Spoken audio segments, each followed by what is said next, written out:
we are talking about vitamin D. We're going to be discussing why we need it, how we get it, and the differences between D3 and D2. And we'll get all into that tonight as well. All right, so if we've not met before, my name is Tiffany Hinton, and I'm a best-selling cookbook author. I write cookbooks that are gluten-free and allergy-friendly for the kids with food allergies or the celiac community. Business owner, I'm a super mom. I've got 3 girls, and we have 3 girls in under 3 years. And then I'm a gluten-free lifestyle expert and a coach, and we've been doing our most recent coaching this year around gut healing and getting rid of inflammation and helping you get your autoimmune diseases into remission. I'm going to just kind of skip through a lot of this stuff. A lot of this I cover in my basic gluten-free training, but I had a lot of symptoms growing up before I was diagnosed with celiac disease, and it took us 14 years of constantly going to the doctor to finally figure out that I was positive for celiac antibodies. I went gluten-free, dairy-free, and sugar-free for about 9 months, and then I was treated for infertility, and then we ended up having 3 kids in 3 years. So originally I was diagnosed with ulcerative colitis, which we know is a disease of symptoms. It's not the actual cause. And then I have real diagnosis, and I am also a DQ2 carrier. So like I said, I want to flip through all that. These are my girls, Frankie, Lily, and Dopey. They all have multiple food allergies. Liliana's on the back of the tricycle, and she's one of the main reasons that, besides myself, that we do a lot of gut healing in our home.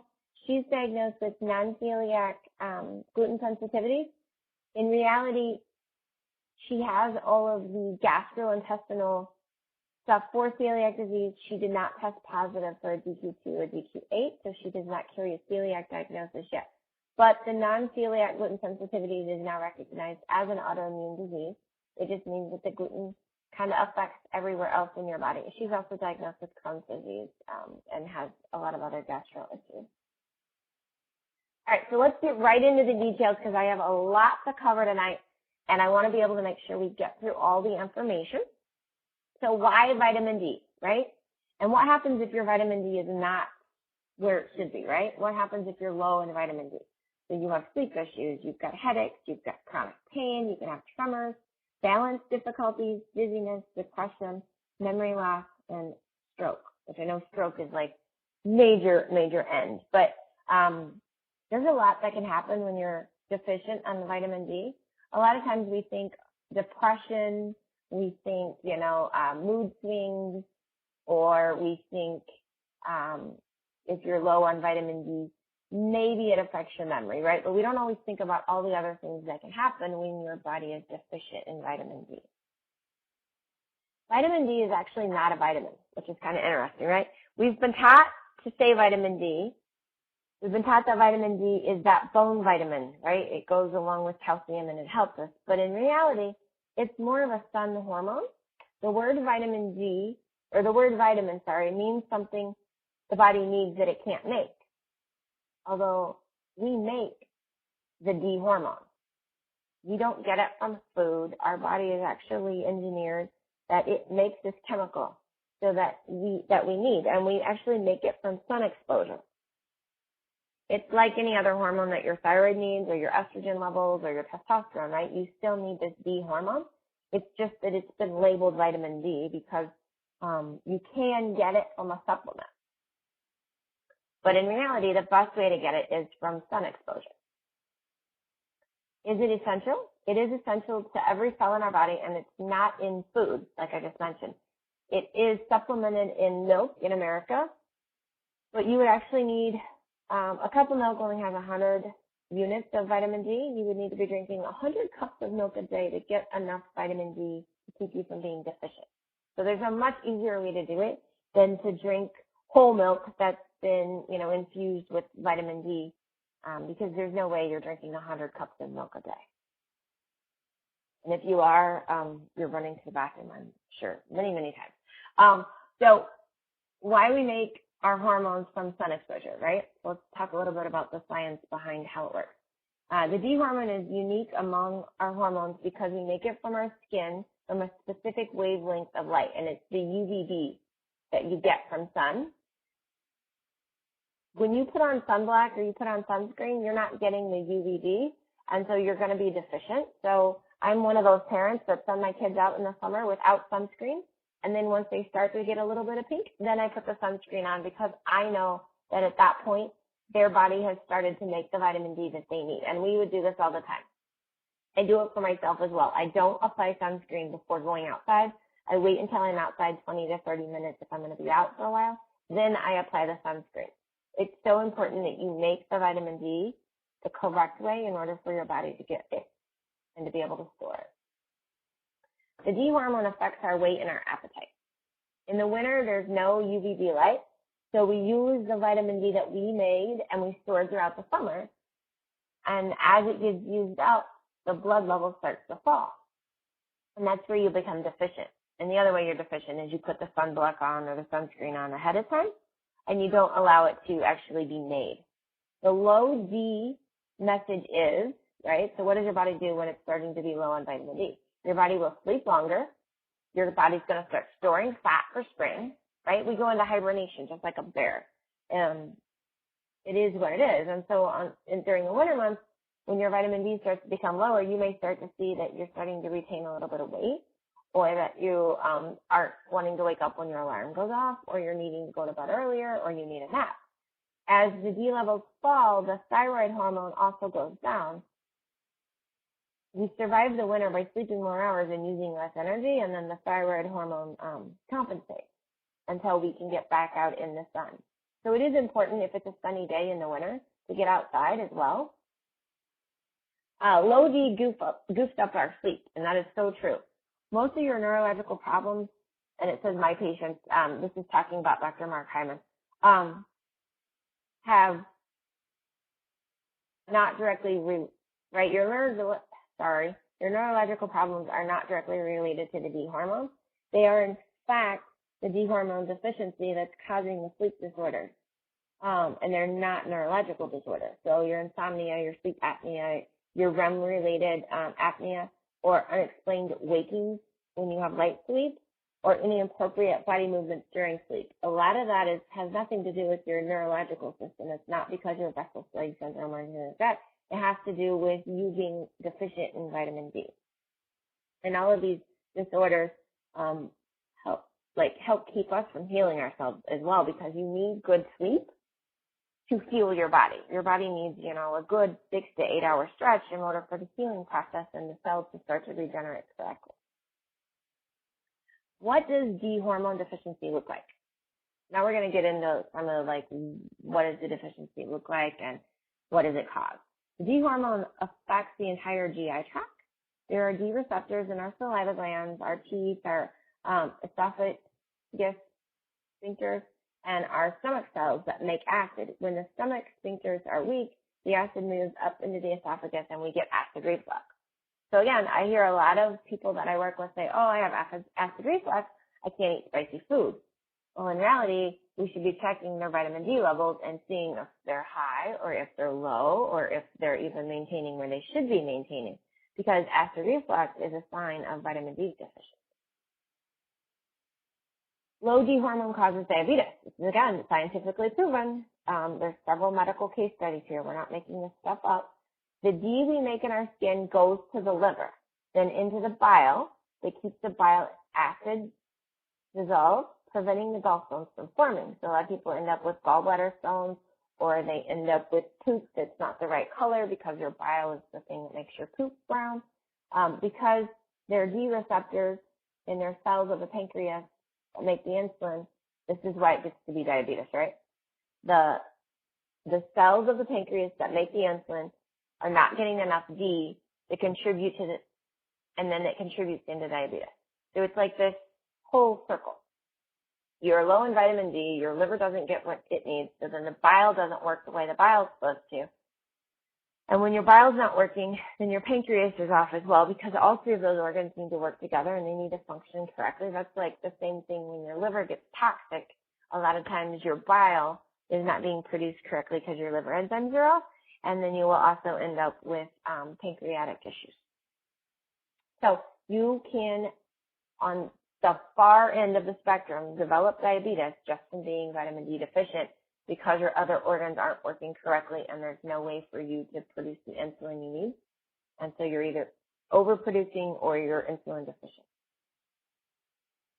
Your low D hormone can cause IBS as well, irritable bowel syndrome. And a lot of people think that they've been diagnosed with irritable bowel syndrome. Irritable bowel syndrome is not the disease. Irritable bowel syndrome is the symptom. And a lot of times irritable bowel syndrome is actually caused by leaky gut, right? Or diet or food allergies. But low vitamin D levels are related to poor stomach emptying as well as bloating and constipation, which is then causing the irritable bowel. The irritable bowel may result from losing our happy, helpful bacteria in our lower GI tract. They die off when we don't supply the vitamin D the bacteria need to survive. And we all know we should be taking probiotics so that we continue to maintain that good, healthy gut bacteria. But again, that good bacteria also needs things to feed it. And you can't just feed it sugar because then the bad bacteria start to grow. Because those same colonic bacteria supply 7/8 of the vitamin D that we need in our body, some of the patients that have vitamin D deficiencies will also have a secondary vitamin B deficiency because the vitamin B basically comes from the bacteria's poop, which I know sounds disgusting, but it is what it is. Your low D hormone causes autoimmune diseases. And this is so, so true. So your D hormone receptors on the red and the white blood cells is where they're at. And then when the white blood cells don't have enough vitamin D, they get confused and they start to attack our body by mistake. All of your autoimmune diseases, including multiple sclerosis, your lupus, your rheumatoid arthritis, your psoriasis of the skin, your ulcerative colitis, can be related to low D hormone. And when you increase your vitamin D and your vitamin D gets up to where it's supposed to be, and we're going to talk about where the level should be, then a lot of the symptoms that you're having around your autoimmune diseases will start to subside. You'll start to see a decrease in pain. You'll see a decrease, in the inflammation because your gut's getting what it needs and your gut bacteria is processing everything and getting it out of your gut and you're not having that toxic buildup. The low D hormone can also cause cancer. And while our own white blood cells travel through our body at night seeking out and killing cancer cells, this is what everybody's body does, if you don't have enough vitamin D, your white blood cells aren't working the way they're supposed to be, right? So it increases the chances of breast, colon, prostate cancer. And women with breast cancer who are told that they can't make hormones, meaning estrogen, should still take a vitamin D hormone.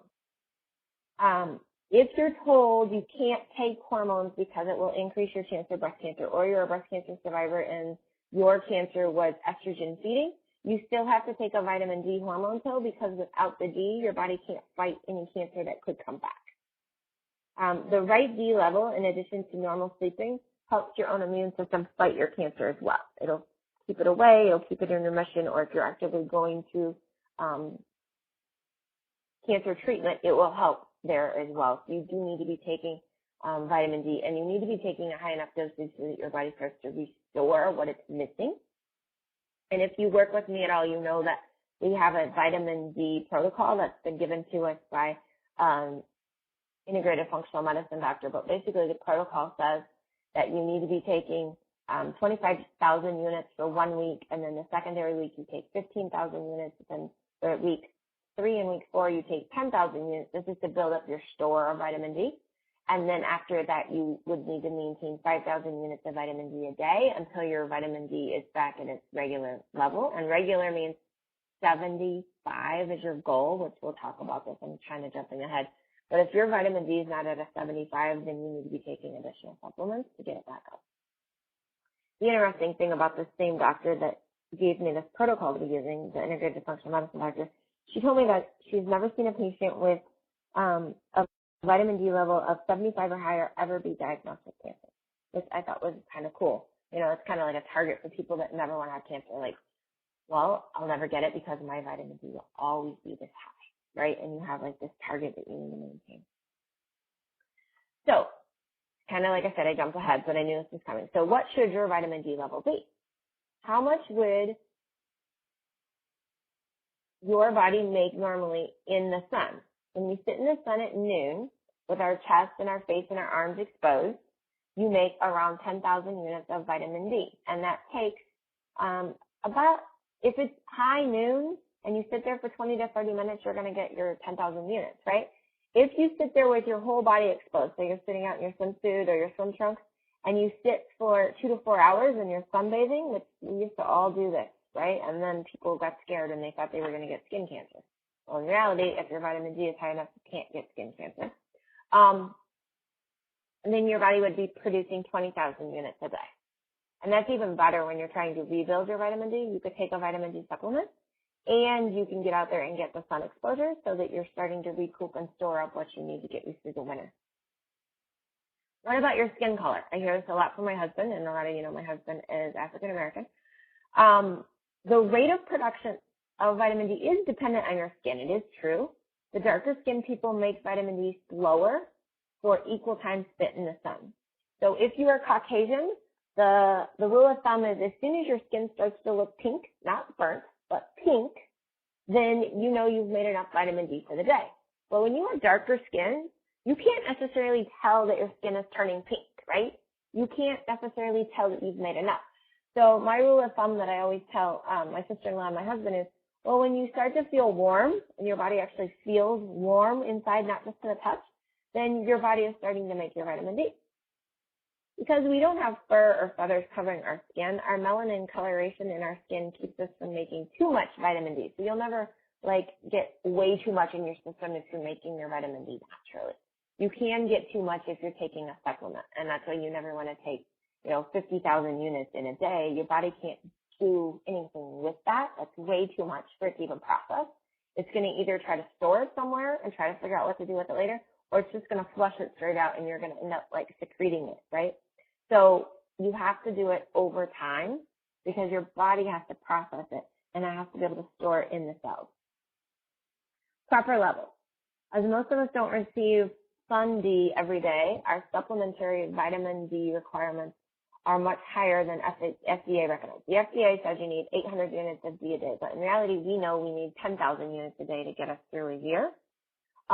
So in reality, closely, you need to be taking, like I said earlier, if you have a vitamin D level that is normal and you're 70 to 80 vitamin D, right, when you have your blood test done, then you need to be taking about 5,000 units a day or getting 10,000 units of vitamin D from the sun every single day. Not 800. 800 will make you deficient and will give the pharmaceutical companies something to sell you. All right, so proper levels to sleep. So if your vitamin D is low, again, we said it would interrupt your sleep. It would cause you to have sleep issues, apnea, and all that stuff.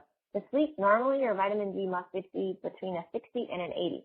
If you guys that are on the phone know what your vitamin D level is, I'd love for you to type that in the chat so we can kind of have a comparison on where people's vitamin D levels are that are currently on the phone. And then we can kind of talk about maybe at the end ways that we can increase our vitamin D.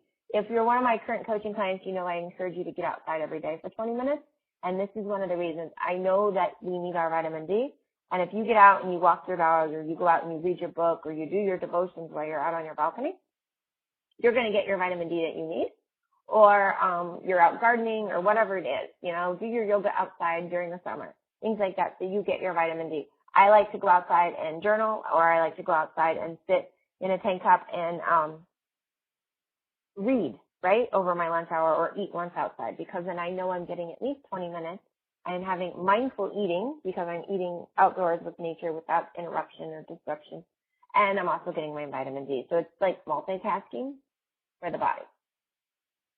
All right, vitamin D level testing. There's testing that needs to be done, and you need to have the correct kind of test. The vitamin D25OH that we measure in the blood is to measure the stored vitamin D, and that's a test that you should be having, okay? We make the active chemical D125OH every minute of every day. Now, your doctor a lot of times will measure the D25OH but not measure the D125OH. You actually need to have both of these tests ran because you need to know how much you're storing, but you also need to know what you're manufacturing and what's active in your body, okay? And my husband's primary care doctor ran, I love this, it was wonderful. She's a great doctor, she really is. She just sometimes makes me laugh. So she ran the vitamin D25OH, but didn't run the D1, right? And then his vitamin D was low, which it normally is. and she's prescribed him D2, and you'll find out in a minute why you don't want to prescribe D2. And I was like, don't go fill that prescription. Second, first of all, let's get you on a D3 supplement, and then I want you to request this additional blood test because we need to know what both of the D numbers are.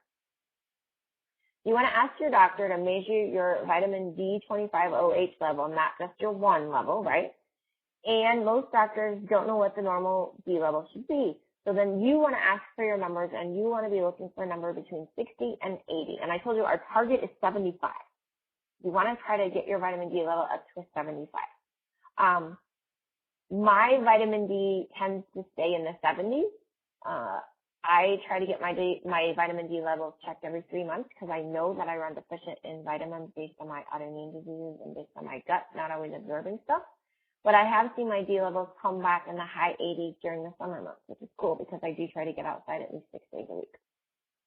So you need to be asking your doctor to run the specific test for vitamin D25OH, and then you need to be checking your numbers, either if you can log in and see your lab results, or asking them to email you your lab results so that you know where your number is specifically.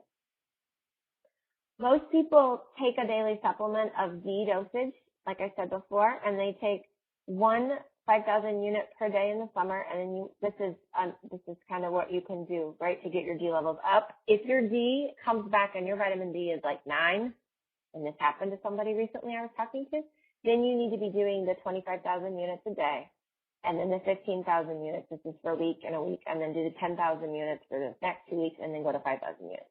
But what the Cleveland Clinic is recommending is that you take, during the summer, 1 unit, 5,000 units, 1 pill a day during the summer, and then take 7,000 units a day in the winter, between 5 and 7,000, okay? If your vitamin D level is 30 or below and it's winter, you're going to want to take the 10 to 15 like we were just talking about for 2 to 3 weeks to get your levels back up above 50 rapidly, and then you can go back into the maintained state of taking between the 5 and the 7,000 units. And then if your level comes in below 30, you need to have your blood work checked. They suggest in 4 weeks. A lot of doctors won't do a blood test every 4 weeks, but you can have it checked normally within 6 weeks to 3 months. And you want to have that checked right away because you don't want your vitamin D to stay down. If it stays down, you're at a higher risk for your autoimmune diseases to come back. You're at a higher risk for, if you are precancerous, for it to develop into cancer. You're at a lot higher risk for a lot of things. So what kind of D? Doctors have been incorrectly taught that it's safe to give people vitamin D2 as a once-a-week pill of 50,000 units. And we just talked about this. You can't take 50,000 units. Your body can't do anything with that. And then you also don't want to be taking D2. It's not the same as a D3, and it may be dangerous for some people. It can cause them to get rickets. It can cause, toxicity to build up in the body, and it can cause liver failure in some instances. It's not safe. So if they write you a prescription, you need to make sure it's for D3. Otherwise, just go get an over-the-counter vitamin D3. D2 is dangerous. In fact, here you go. Here's the stats behind that, right? The majority of people felt like they had worse sleep and worse headaches. So make sure you're getting D3. D2 is a chemical that's made by fungus that grows on grain. This is how they're manufacturing it. And D2 is similar but not identical. And that is why you and I, as people, and all other animals, need to be making our D3 from our skin from sun exposure like we were made to do. Our bodies are made to heal themselves. We just need to take advantage of it and put it to use and not think that, we can take a pill for everything that comes along. D3 is where it's at. It really is. So I have homework for you coming off of this webinar. And if you're one of our regular people in our group, you know that we love to hand out homework once a week. Your homework coming off of this webinar, if you don't know what your vitamin D number is, I want you to go get it tested. If you have insurance, this is like a $30 test. If you don't have insurance, there's a lot of labs that will draw this for $50 and you can get it tested. But you want to make sure you get your D tested, and you want to make sure that you're specifically asking for a D25OH level so that they order the right blood panel when they order the test, and you want to make sure you ask to have your results emailed to you or sent to you so that you can see them. So that's your homework. You have a pin. Make sure you write that down. You want to get your D25OH. We are recording this webinar, though, so there will be a replay I can email out to people as well. All right, so I know that was a lot of information. I am going to do Q&A. before I do Q&A, we actually covered quite a bit in 30 minutes. Wow. I want to tell you about a few things we have coming up. So we have coming up next week on Wednesday, the 5 Steps to Healing Your Inflammation webinar. This is where we talk about the steps to get your leaky gut back in order, to get your inflammation pain from your RA or from, you know, maybe you've got bad knees or bad joints or you're bloated or you've got acid reflux. We actually have 5 steps that you can put into place. They don't cost you a lot of money, and you'll start to feel your inflammation heal. The cool thing is with this inflammation healing webinar, we actually do a 5-day challenge week where you get to put those 5 steps into place, and we support you along the way. We give you the menu to do it. We give you all the information, and we give you the accountability to see if you can actually do it in 5 days. It gives you a chance to challenge yourself and to set that pattern up and that new habit so you can continue to heal your inflammation. I will be live in Indianapolis at the end of October, the 29th and 30th at the GFFA Festival, and that's sponsored by Gluten Free and More Magazine. And I'm cooking donuts in Indianapolis, so if you want to come get a gluten-free donut, we'll be doing that Saturday morning and again on Sunday morning there at the Indianapolis State Fairgrounds. If you know somebody in Indianapolis, I'd love for you to send them out to the event. I'll have coupon codes that I can share, and they can get discounted tickets as well. And if you want those, you can message me and I'll send them to you. And then in November, we're going to be in Phoenix doing a cross-contamination class at the GFAF Expo. So if you know anybody in the out west, this is a great time for them to come out and get information and at the Gluten-Free and Allergy Friendly Expo and learn about cross-contamination. So it's not always about yourself. We are all about sharing and being an advocate and helping our community. All right, so like I was mentioning, I'd love for you to join us next week. We're going to do we have 5 days that we're going to do to get it started coming off of the inflammation webinars, like the 5 Steps to Healing Inflammation. We actually have a challenge week. It's a 5-day week that we're going to get it started. It gives you a chance to work with me without paying and to get your inflammation kind of kicked in the booty and get it on track. Expectations that come off of our 5 days, and these are things that you can expect. These are things we hear from testimonials from people that have been doing this with us for the year. You're going to have more energy. You may have more mobility if you're limited in your joints. Less abdominal complaints, improved blood sugar, improved blood pressure, weight loss, and a lot of people, their headaches go away. It's amazing. It's really your choice whether you want to do it or not. I'm going to tell you to do it. Go for it, right? Come be a rock star with us. You can continue to try to mask your pain and live with it, but you can also grow bitter and feel like you're alone out there. Or you can take the step toward healing, begin to trust and believe that maybe, just maybe, there's somebody in your life who can and will speak to you those healing words and say, me too, I'm in, I've been there, I'll do it with you. And that's what we do. So I'd love for you to join us next Wednesday on that next webinar so we can start you in that healing process if you're ready to go there. We do the webinar, and then we say, join us for the 5-day challenge to begin your journey and your restoration, right? And you come make it real. You come take those 5 steps and you really put them into practice. What I can tell you right now is you can sign up for the 5 Steps to Healing Your Inflammation webinar. That went out in an email you probably got earlier this week. If not, you can sign up for that over on our website. And then after you do that, you'll get an email back the next day, and then they'll say, hey, join the challenge. And you can already sign up for the challenge. We're getting all of that set to go, and we're building our little challenge group already. So don't feel like you have to wait to do that. All right. Benefits of the challenge week, right? You get an online community for the week. You get your accountability. You get a menu for the 5 days of the challenge. You get your grocery shopping list. I give you all the recipes. You don't have to figure out what you're doing with the food. We tell you that. Encouragement, and then you get daily educational emails as we go through the week. Let's see here. What does this say? Click the link in your email to join the challenge and to join the webinar, which we just talked about. And I'd love for you to do this tonight before you leave your computer. Like, go back, find that email I sent you, and go ahead and sign up for the inflammation healing webinar as well. Tons of education there, and then that would get you on the challenge week. All right. If you are looking for, this is tons of stuff we're covering, but it's all good stuff. Coupons, special events, partner discounts, free recipes, stuff like that. You go over to mom-certified.com, you can sign up for that stuff. And if you're looking for Mom Certified products, your local bookstore can order anything. We're in a lot of local libraries, and your grocery store can also order books if you need them. Okay, I'm going to click out of here for a minute. Give me 1 second. I'm going to go back to the Q&A section. So if you have questions, what I would love for you to do is type them in the chat box, and I'm going to scroll back up to the top of the chat box and start answering questions. Karen didn't see anything. Uh-oh. Please tell me you guys eventually got to see the slides. That'll be interesting, I hope.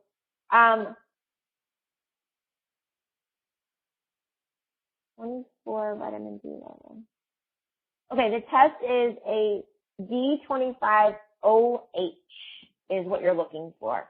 So D25OH. You never saw the slide. All right, that's not good. Not good at all. All right. Guys, I am so sorry. I don't know why you never saw the slide. I will email out the slides in PDF so you guys can reread the slides. I can definitely do that since you got no slides. That's so weird. Sorry about that. Are there other questions related to vitamin D? I know we talked about how you need to get it from the sun primarily, but if you're not getting it from the sun, then you can get it from a D3 supplement. If you're looking for a D3 supplement, there is a great company that I can recommend over to you that actually gives you the correct D3, and it's got 5,000 units right in one little pill. And so a 30-day supply is $24.99. So I can definitely get you this. It also has some vitamin K mixed in there, and it's a gel tablet, so it's easier to take. It'll slide down your throat. It's annoying me that you never got to see the slides. I don't know what happened. Okay. Any additional remaining questions? And like I said, I'm going to drop the slides into PDF, and then I'll send them out with an audio of the call. Liquid or tablet form of the D3. I always say tablet because it's easier to take, but if you can get D3 in liquid, go for it. Your body absorbs liquid faster anyway. I like to take my Omega in liquid. So if you can get D3 in liquid, I would say take the liquid. That question was from Michelle.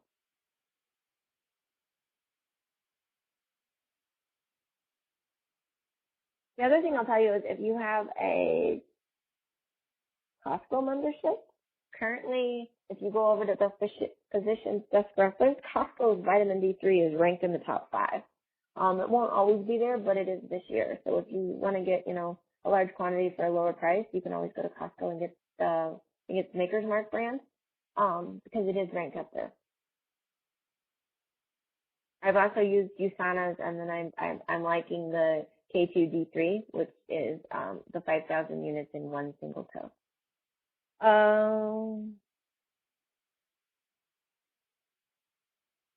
Oh yeah, Karen, health assessments at people's jobs. That's a great point. Some of people can get a health assessment done at their employer, and their health assessment will include a D3 test. Where I work, it did not include a vitamin D test. So it would all depend. Some people too, if you have a corporate job, there is a nurse on staff, and if you go over to the nurse, she may even be able to put in the blood work for you or the order. You don't have to necessarily go to a doctor's office. A lot of times, outpatient places or immediate care can order the D3 test for you as well.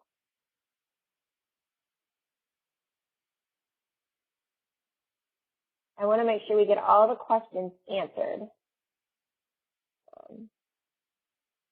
before we end for the evening. We do one of these educational webinars every month for our focused healing group, which you learn more about the focused healing group during the inflammation webinar that we're having next Wednesday. But we do a different educational topic every single month to give people the knowledge and to give them insight into things that they need to help themselves heal. I'm looking at actually doing an adrenal health one and having a doctor out of Dallas, Texas come on and speak about adrenals. He's an expert, which I think is so great for people, especially that have hormone issues. Get your adrenals healed the correct way and get them working again. All right. Are there any other questions? Okay, so for those of you on the call, so I see Teresa, Michelle, and Karen, and Aguilera, and some others. like I said, I'll have the audio for the recording tomorrow, and then I will turn the slides into a PDF document so you can look at the slides and read them as you listen to the audio again and get that refresher. And that email will come out tomorrow. So if you check your email throughout the day, you'll find it. If you check it when you get off work tomorrow, it would be sitting in your mailbox. So that will come out tomorrow, and we'll get that sent over to you. Do I have any webinars on Graves' disease? I do not. Let me check with a couple of other people that I know that do some webinars that are integrated functional medicine doctors. And Michelle, if I find one with Graves' disease, I'm going to write this down because I'm going to email Elise when I get off the phone here. I will pass that on to you.